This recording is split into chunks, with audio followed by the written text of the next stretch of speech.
Suara MNC-nya ya? MNC. Oke, tapi Medianes.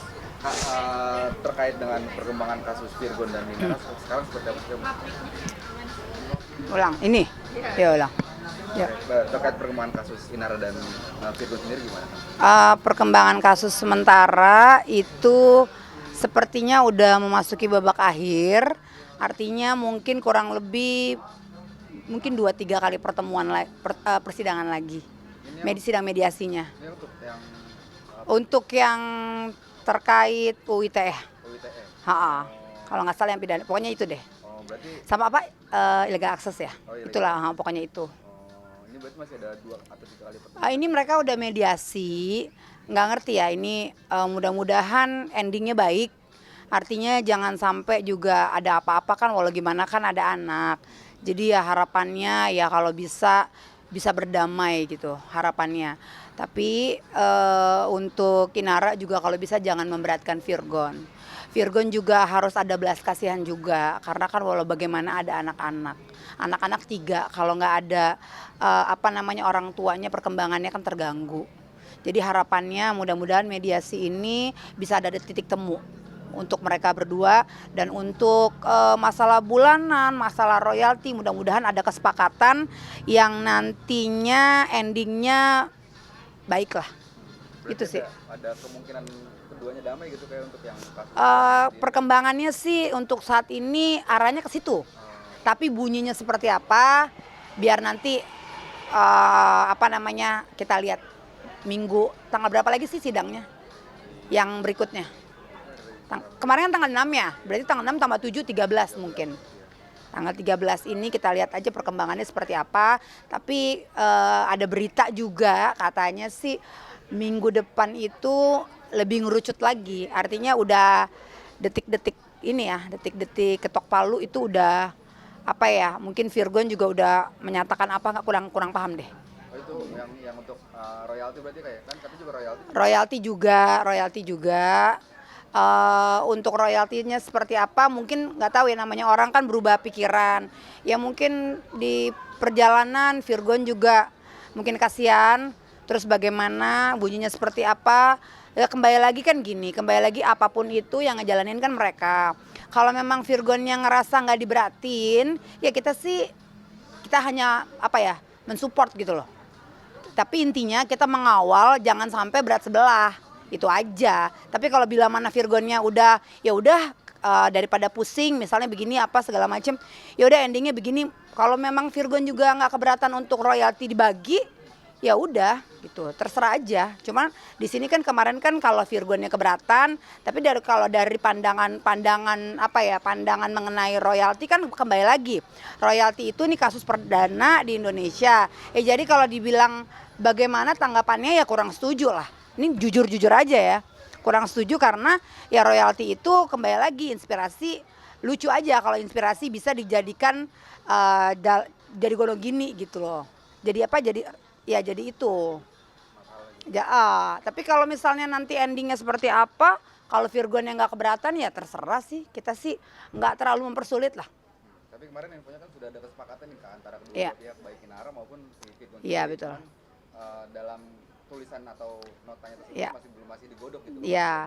Terus kata lawyernya juga mungkin ada yang kurang tepat atau apalah mengenai judul lagu itu. Terus apalagi ada bunyi-bunyi apa yang di perjanjian itu mungkin kurang tepat. Nggak tahu itu apakah direvisi kembali atau bagaimana, ya kita ikutin aja. Berarti sejauh ini Virgon sendiri kalau untuk baik kasus pidana maupun royalti nggak pernah cerita ke KPB atau seperti apa?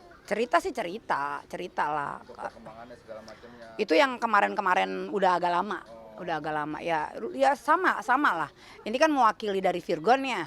Artinya keluhan Virgon aku tampung gitu kan, kita diskusi, kita tukar pikiran, ya apa yang keluar dari mulut aku itu kan sebenarnya kan sama dari isi dari Virgon juga gitu. Nah, untuk Virgon sendiri sampai saat ini masih bisa bertemu kan dengan anak-anak atau masih dibatasi sendiri dengan? Masih, kemarin itu kan anaknya sakit, 2 yang dirawat ya. Dan itu Virgon dari luar kota lah. dari manggung. Nah, ini perlu dilurusin. Kemarin kan istrinya bilang, katanya kenapa nggak dibawa ke rumah sakit langsung katanya, karena anaknya sakit. Sekarang begini, nggak usah saling menjatuhkan. Karena kan gini loh, bukan Virgon itu tipikal orang yang peduli sama anak, dia tipikal orang yang bertanggung jawab, bukan karena dia adikku ya. Tapi memang kenyataannya seperti itu. Nah tapi kenapa dia tidak membawa ke rumah sakit langsung, jadi ada hal-hal.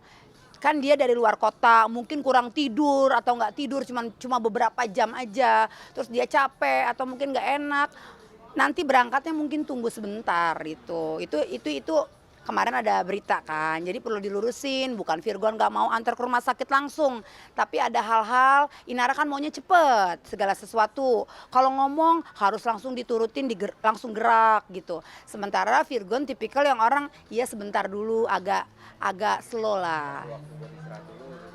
Ya mungkin ya banyak hal lah, ada banyak hal. Cuma Inara mungkin kurang mengerti. Mungkin Inara posisinya lagi di mana dan nggak tahu. Inara kadang-kadang itulah, kadang-kadang nggak mau tahu apa yang terjadi. Tapi kalau maunya harus maunya, itu aja sih. Permasalahannya, ya permasalahannya seperti itu. Jadi kembali lagi, adik saya pastilah. Gimana sih seorang ayah ngelihat anaknya sakit? Kalau binatang aja kan punya hati nurani, nggak mungkin. Jadi dilihat secara luas lah.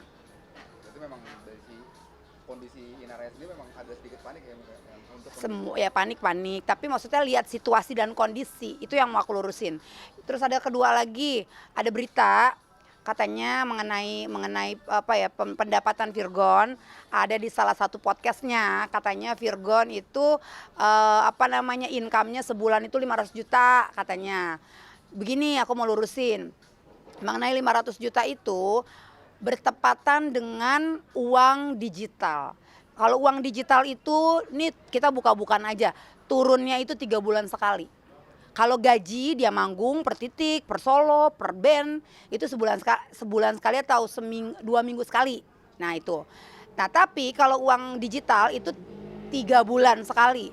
Nah pihak kemarin ada lihat berita katanya sebulan 500 juta, itu mungkin benar, tapi bertepatan dengan uang digital yang turun. Artinya uang digital, umpama nih uang digital per 3 bulan 300 juta. Terus jadwal manggung ini itu dipotong segala macam 200 juta. Jadilah bunyinya 500 juta, benar. Tapi untuk bulan depannya kan nggak 500 juta. Karena royaltinya turunnya nanti lagi gitu. Jadi itu bersifat tidak tidak setiap bulannya. nggak nentu gitu. Enggak, ya artinya pendapatan naik turun ya kita nggak tahu ya. Tapi kurang lebih benar ada pemasukan sebulan ratusan juta benar. Tapi kalau 500 juta aku nggak benerin, itu aku perlu lurusin. Tapi kalau per 3 bulan bertepatan dengan royalti, ya bulan depannya mungkin setengahnya kayak gitu loh. Itu sih. Nah,